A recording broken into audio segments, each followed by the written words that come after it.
Hello વિદ્યાર્થી મિત્રો, આપ સૌનું આપને યુટ્યુબ ચેનલ પર હાર્દિક સ્વાગત છે.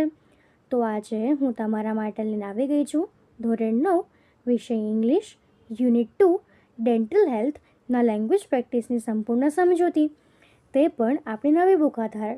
તે પહેલાં તમે જો આપણી ચેનલને લાઇક, શેર અને સબસ્ક્રાઈબ ન કરી હોય તો તે જરૂરથી કરી દેજો. તો ચાલો આપણે આ તમામ પ્રશ્નોના ઉત્તરોની સમજૂતી મેળવીએ. તો અહીં આપણા લેંગ્વેજ પ્રેક્ટિસનો ક્વેશ્ચન છે, read the situations, tick mark the appropriate option. અહીં આપણને નીચે સિચ્યુએશન્સ આપી છે અને એના સામે કેટલાક ઓપ્શન્સ આપ્યા છે. તો જે સાચો ઓપ્શન હોય તેને આપણે ટીક માર્ક કરવાનું છે. તો અહીં આપણી પહેલી સિચ્યુએશન છે, today is the deadline for the સબમિટિંગ your assignment. It was અનાઉન્સ્ડ in the class that those who do not submit it today will be punished. તો અહીં આપણને ઓપ્શન્સ આપ્યા છે, today I will submit the assignment, today I must submit the assignment and today I have to submit the assignment. તો અહીં આજની deadline છે તો મસ્ટ વપરાશે. તો today I must submit the assignment. Second situation છે, your leg is fractured now, you are in the bed, recalling how you were riding a bicycle.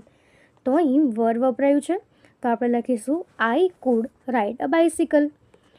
એના પછીની થર્ડ સિચ્યુએશન છે, there is a mimicry program in your school, you want to participate. તો તેના માટે option છે કે I can make people laugh, I could make people laugh, I should make people laugh.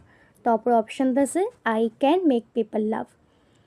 એના પછીનું સિચ્યુએશન છે, your mother inform you that perhaps your aunt will come to your house. તો અહીં આપણને ઓપ્શન આપ્યા છે, I will prepare pakodas for her, I am going to prepare pakodas for her and I have to prepare pakodas for her. તો અહીં will વપરાયું છે તો આપણું સેન્ટેન્સ થશે કે I will prepare pakodas for her.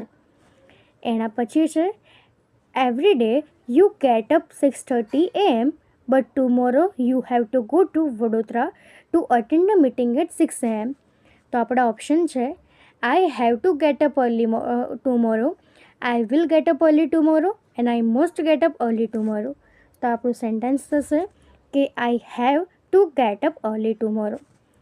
એના પછીની સિચ્યુએશન છે, you have participated in national level running competition, you want to break the previous record. તો અહીંયા આપણને ઓપ્શન આપ્યા છે, I am going to run at the speed of 250 meters per minute, I will run at the speed of 250 meters per minute and I can run at the speed of 250 meters per minute. તો આપણો option થશે કે I am going to run at the speed of 250 meters per minute. તો હવે એના પછીનો આપણો question છે, what would you say in this situation? નીચે આપણને કેટલીક સિચ્યુએશન આપી છે તો તેમાં આપણે શું કહી શકીએ તે લખવાનું છે. અહીં આપણને યુઝ ધીસ વર્ડ્સ આપ્યા છે, be sick, crash, get wet, loss, nonstop અને રેઇન. અહીં એક એક્ઝામ્પલ પણ આપ્યું છે, the sky is full of dark clouds. તો અહીંયા આપણે લખી શકીએ કે ઇટ્સ ગોઈંગ ટુ રેઇન. તો એવી જ રીતે આપણને ફર્સ્ટ સેન્ટેન્સ આપ્યું છે, now it has started rain, there is nowhere to shelter and you haven't got an umbrella. તો આ સિચ્યુએશનમાં આપણે કહી શકીએ કે I am going to get wet. એના પછી સેકન્ડ છે કે you feel awful, there is a tremble feeling in your stomach. તો આપણે એમાં લખી શકીએ કે I am going to feel sick. એના પછી થર્ડ છે કે you are playing cricket, the game is nearly over and you have 10 runs to make. તો એના માટે આપણે લખી શકીએ કે we are going to lose the match. એના પછીની ફોર્થ છે કે you can see a plane coming down, it's out of control and falling to the ground. તો એ થશે કે it is going to crash. એના પછીનો હવે આપણું ફિફ્થ છે કે you are waiting for a bus, there is one coming but you don't know if it's the one you want, it's running very fast. તો એના માટે આપણે લખી શકીએ કે it is not going to stop. તો હવે એના પછીનો આપણો ફિફ્થ ક્વેશ્ચન છે, your group has taken over the management of a hotel. With your group member, look at the information and decide what rules are going to be in your hostel. Use must, mustn't, must not have to, don't have to, can and can't. તો અહીં તમે અને તમારા કેટલાક groups છે એ hotel મેનેજમેન્ટનું હાથ લો છો. તો તમારા ગ્રુપ્સમાં ઇન્ફોર્મેશન અને રૂલ્સ ડિસાઇડ કરો કે તમારી હોટલ માટે, અને તેના માટે must not, have to, don't have to, can અને કાન્ટનો ઉપયોગ કરો. તો અહીં આપણને એક એક્ઝામ્પલ આપ્યા છે કે guest should not disturb others. Guest must check out before 10 noon. Guests must not smoke in their room. Guests have to leave their keys when they go out. Staff don't have to work on weekends. Staff can have sick leave, and guests can't order breakfast after 10 a.m. તો અહીં આપણે ગેસ્ટમાં લખી શકીએ કે checking in and out. તો checking out before 11, 12 noon, check in after 1 p.m. or 2 p.m. Pay by cash, credit card. If a guest checks out late, if a guest wants to stay longer, and cancellation cost. તો એના rules થશે કે guest should check out before 12 p.m. Guest should check in after 1 p.m. Guest must pay by cash or credit card. Guest may stay longer with prior intimation. Last minute cancellation will have no refund, and cancellation one day before check-in may cost 25 of money paid. એના પછી rooms છે કે leave keys when guests go out and smoking in room, Wi-Fi access cost, and have visitors and TV channels.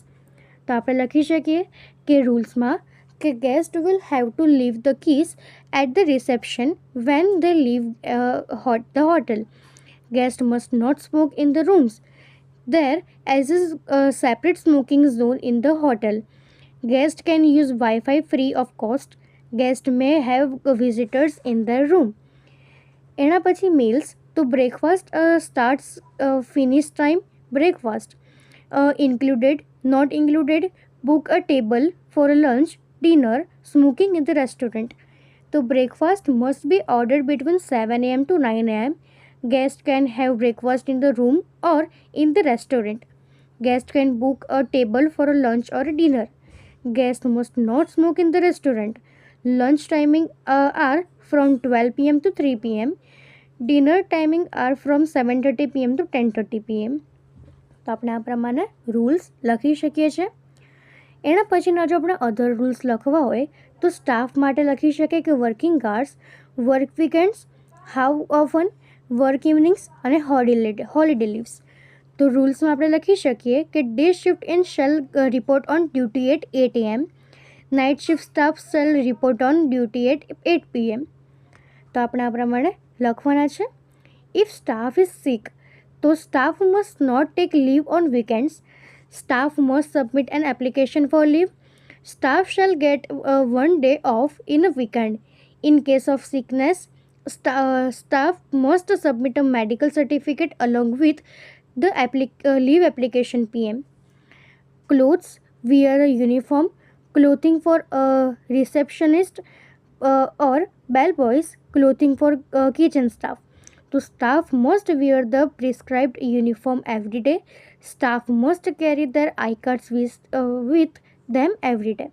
તો આપણે આ પ્રમાણેના rules બનાવીને લખી શકીએ છીએ. તો એના પછીનો આપણો 6th ક્વેશ્ચન છે, study the notice displayed on your school notice board. Prepare a notice for a fancy dress competition to be held in your school. તો અહીં તમને તમારે જે નોટિસ બોર્ડ આપ્યું છે આ સ્કૂલના તેને જોવાનું છે અને એક ફેન્સી ડ્રેસ કોમ્પિટિશન માટે નોટિસ તમારે એના પર લખાવવાની છે. તો અહીં મેન્શન ધ રૂલ્સ એક્ઝામ્પલ આપ્યું છે કે interested candidates must get the names registration within 5 days. એના પછી મેન્શન વેરિયસ અલ્ટરનેટિવ્સ. તો એક્ઝામ્પલ, તો interested students can take up Rolls such as vegetable vendor, farmers, et cetera. Third છે give general detail of the competition. Example, the competition is going to start at 10 a.m. sharp. The decision of the judge will be final. તો હવે એના પછી આપણને આપ્યું છે કે Saraswati Vidyalaya high school section The annual fancy dress competition of our school will be held on 25 December 2015 at 10 a.m. in the assembly hall. All the students who are interested in participate in this competition must submit their names with their class teachers by 1st December 2015. Please get a copy of the rules from the office. The decision of the judge will be final.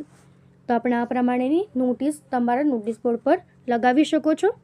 તો અહીં આપણા તમામ પ્રશ્ન પૂર્ણ થાય છે. જો આમાં તમને કોઈ પણ ડાઉટ હોય તો તમે કોમેન્ટ સેક્શનમાં જરૂરથી જણાવી શકો છો અને આપણી ચેનલને લાઇક, શેર અને સબસ્ક્રાઈબ જરૂરથી કરી દેજો. Thank you.